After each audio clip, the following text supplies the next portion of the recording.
Once upon a time there lived a poor prince.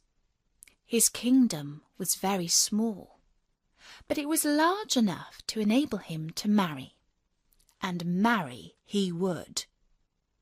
It was rather bold of him that he went and asked the emperor's daughter, "Will you marry me?"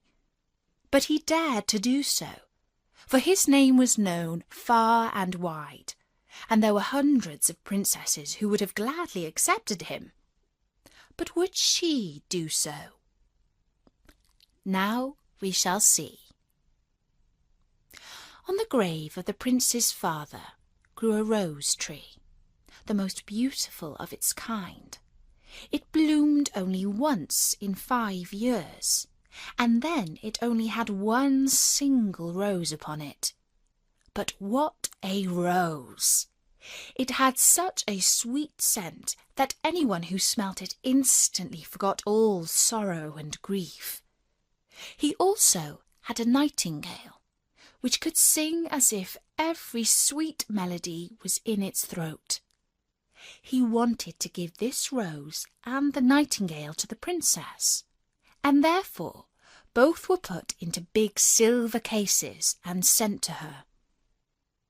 The emperor ordered them to be carried into the great hall, where the princess was just playing Visitors Are Coming with her ladies in waiting. When she saw the large cases with the presents inside, she clapped her hands for joy. "If only it were a little pussycat," she said. But the rose tree with the beautiful rose came out. "Oh, how nicely it is made!" exclaimed the ladies. "It is more than nice," said the emperor. "It is charming." The princess touched it and nearly began to cry. "Ah, Papa," she said, "it is not artificial, it is real." "Ah," said all the ladies in waiting, "it is real." "Let us first see what the other cases contain before we are angry," said the emperor. Then the nightingale was taken out, and it sang so beautifully that no one could possibly say anything unkind about it. "Superbe! Charmant!" said the ladies of the court, for they all prattled French, one worse than the other.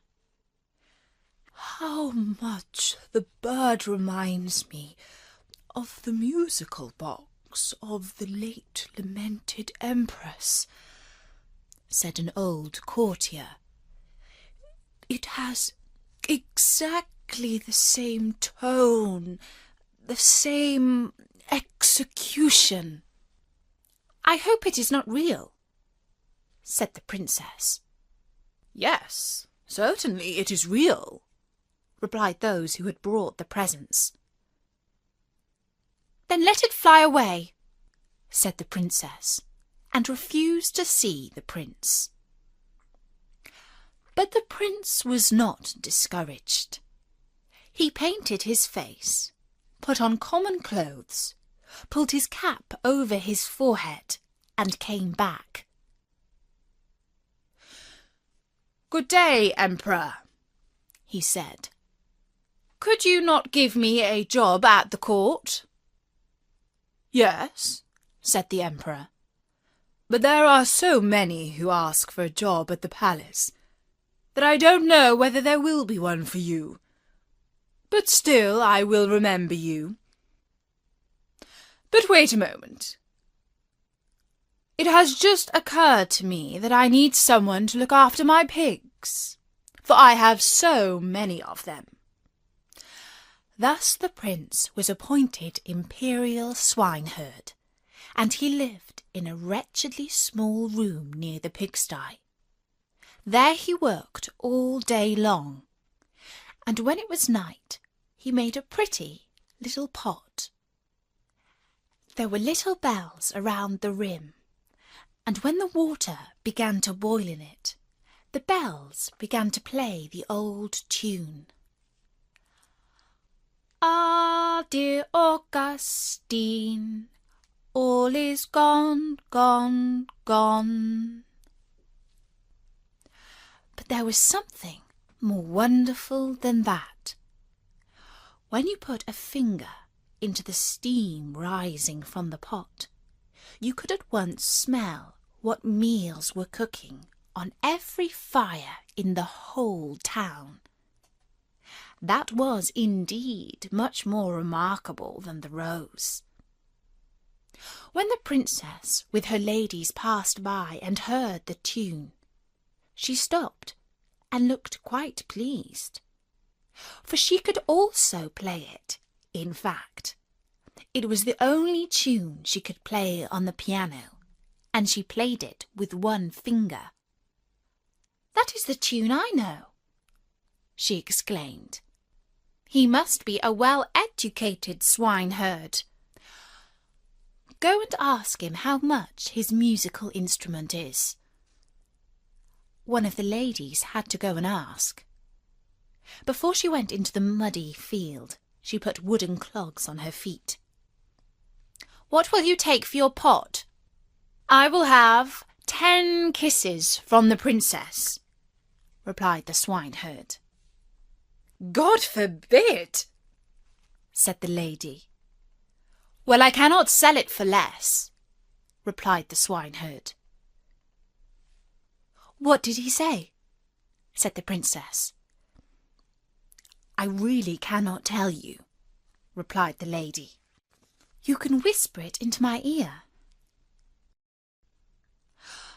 "Oh, it is very naughty," said the princess, and walked off. But when she had gone a little distance, the bells rang again so sweetly.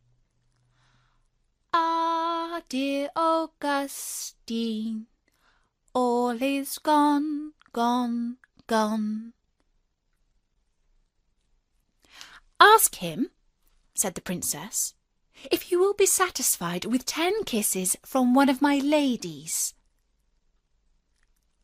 "No, thank you," said the swineherd. 10 kisses from the princess, or I keep my pot." "That is tiresome," said the princess. "But you must stand before me so that nobody can see it." The ladies placed themselves in front of her and spread out their dresses, and she gave the swineherd 10 kisses and received the pot. That was a pleasure. Day and night the water in the pot was boiling, and they knew what meal was cooking on every single fire in the town, the chamberlains as well as the shoemakers. The ladies danced and clapped their hands for joy. "We know who will eat soups and pancakes. We know who will eat porridge and cutlets. Oh, how interesting!" "Very interesting indeed," said the princess. "But you must not betray me, for I am the emperor's daughter." "Of course not," they all said.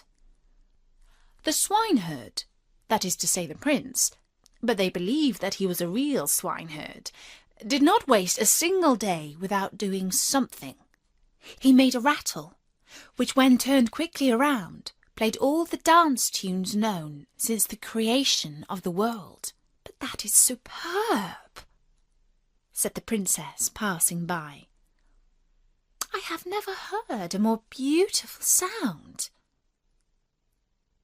"Go down and ask him what the musical instrument costs, but I shall not kiss him again." "He demands 100 kisses from the princess," said the lady who had gone down to ask him. "I believe he is mad," said the princess, and walked off. But she soon stopped. "One must encourage art," she said. I am the Emperor's daughter.